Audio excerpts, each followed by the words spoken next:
अहम। अहम संस्कृत भाषा का शब्द है जिसको हिंदी में मैं कहते हैं।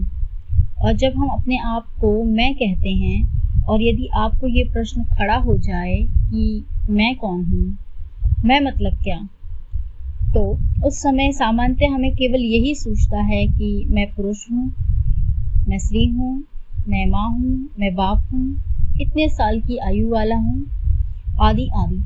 लेकिन ये तो हम केवल अपने अहंकार के बारे में बता रहे होते हैं, वो जो हम समय समय पर इस जीवन में प्राप्त करते जाते हैं। इस अहंकार के बारे में आगे हम विस्तार से समझेंगे। तो यहाँ अहम के बारे में समझने का प्रयास करते हैं।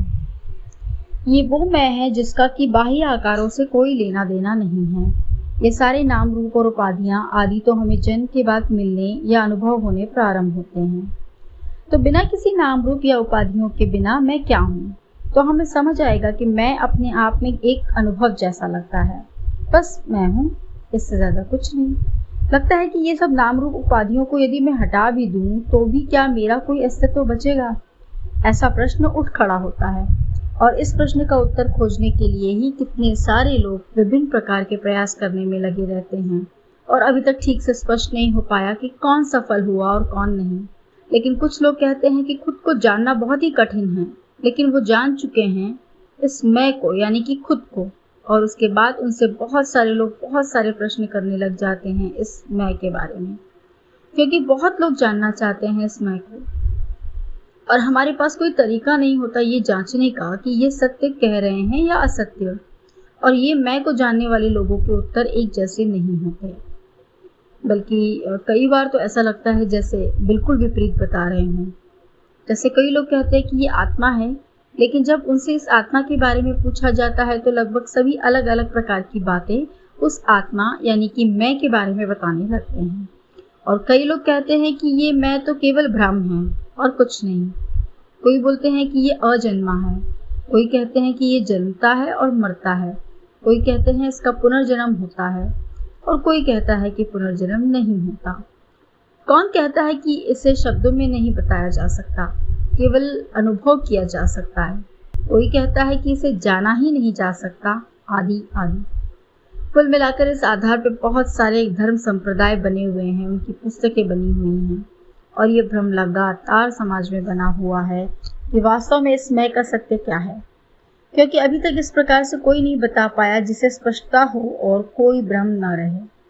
अब मैं यहाँ इसको स्पष्ट करने का प्रयास करता हूँ और मुझे ऐसा प्रतीत हो रहा है कि अब इस मैं के बारे में ऐसी स्पष्टता हो जाएगी कि अब भ्रम की स्थिति न रहे। और इसकी जांच करने का तरीका भी बता रहा हूँ जिससे इसे जांचा भी जा सके कि मैं जो कह रहा हूँ वो सही है कि नहीं।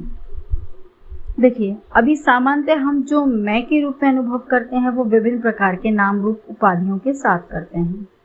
अब यदि एक एक करके इन नाम रूप उपाधियों को अलग करते जाएं तो अंत में केवल शुद्ध मैं ही बचेगा। और ये सब हम अभी कल्पना में ही करेंगे। और यदि ये सब आप ठीक से कर पाते हैं तो आपको इस शुद्ध मैं का हल्का सा अनुभव हो जाएगा और समझ में भी आ जाएगा कि यही होगा।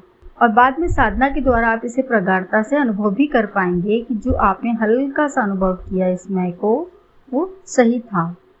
इस मैं के बारे में यदि और जानने का प्रयास करेंगे तो और कई तथ्यों को इसके बारे में पाएंगे कि ये कुछ क्षमताओं को भी लिए हुए है। एक तो ये कि जब आप इसको अनुभव करने जाएंगे तो पाएंगे कि ये आकाश की भांति है। मतलब जब आप साधना के द्वारा जागे हुए इस सुषुप्ति अवस्था में जाएंगे तो वहाँ अपने आप को अर्थात इस मैं को आकाश रूप ही अनुभव करोगे। दूसरा, इसमें इच्छा करने की सामर्थ्य है। ये कोई भी प्रकार की इच्छा कर सकता है, जैसा ये कुछ जानने की इच्छा कर सकता है, ये कुछ करने की इच्छा कर सकता है, ये कुछ भोगने की इच्छा कर सकता है, ये विश्राम की इच्छा कर सकता है, आदि।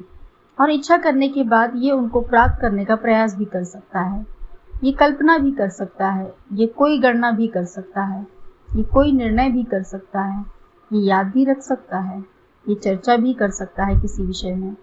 तो समझ के आधार से भी और बाद में साधना के द्वारा भी इस शुद्ध मैं का अनुभव कर सकते हैं और इस शुद्ध मैं की क्षमताओं का भी अनुभव या ज्ञान पा सकते हैं।